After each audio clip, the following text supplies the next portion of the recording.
What's up, Kyle? Musta? Kaya tahimik ng buong ride eh.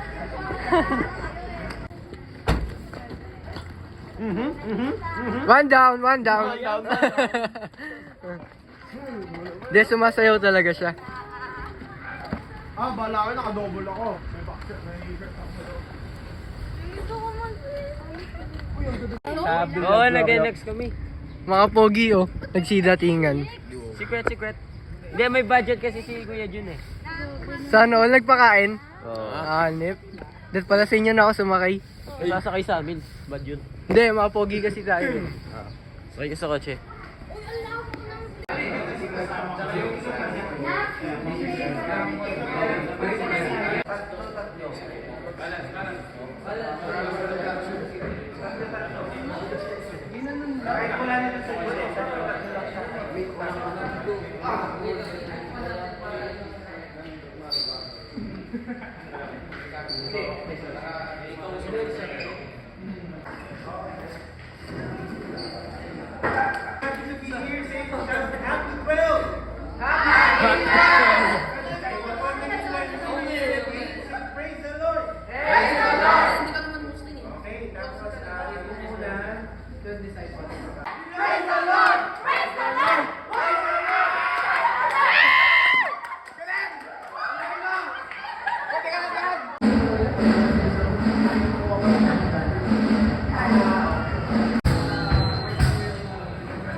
Volunteer ka ba?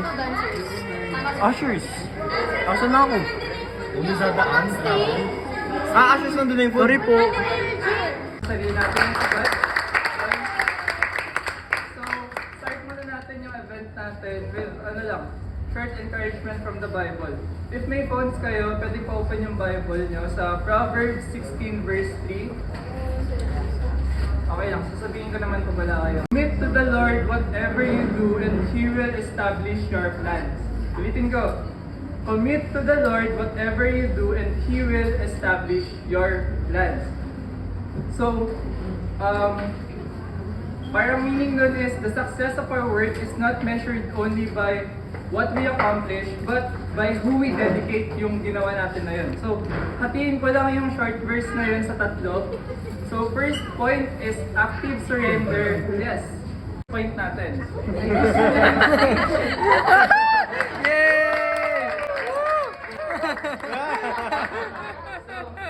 So, ano yung meaning ng active surrender or not passively asking? When we volunteer, it's easy to think na we're just doing a task. So, pwedeng nagpe-prepare lang tayo ng upuan, set up ng gamit, or sharing a proportion ng talent natin. Our plans under His guidance will be set on a path to success. That we should just trust in Him and have peace sa pag-volunteer natin. So, ano yung time to smile? Okay na mag-picture. Okay, one more. 1, 2, 3, smile! Okay, elevate. Elevate, sign, elevate! Elevate! 1, 2, 3. Ayan, send nila.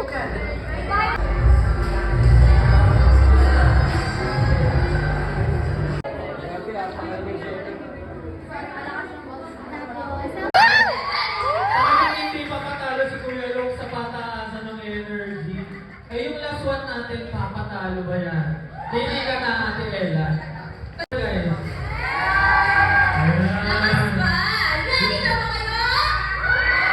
Ayan, ako, mga competitive ng mga players natin ngayon. Okay, ano ba yung first game natin, Ate Ella? Pagayin na lang po sila.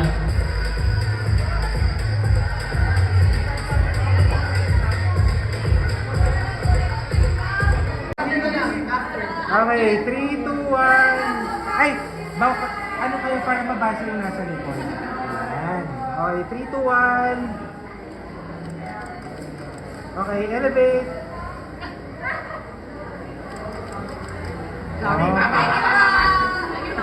Take a picture.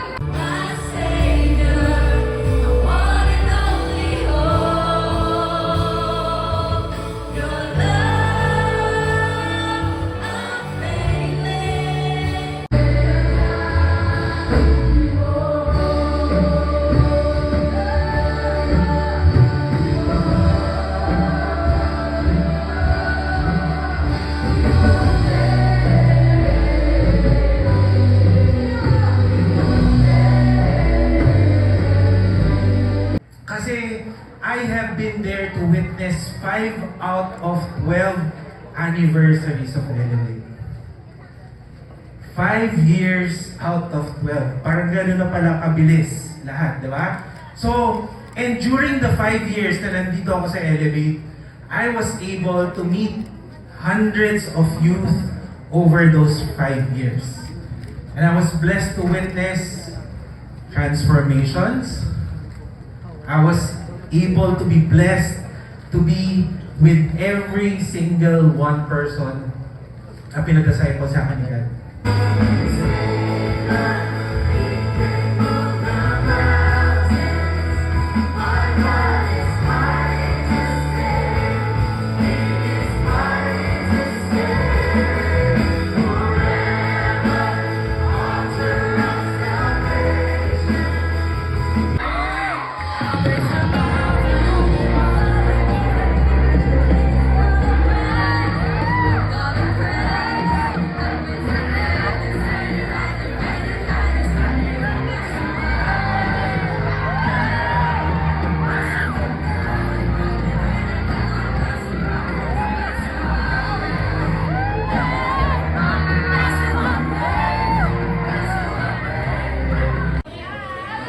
Okay na?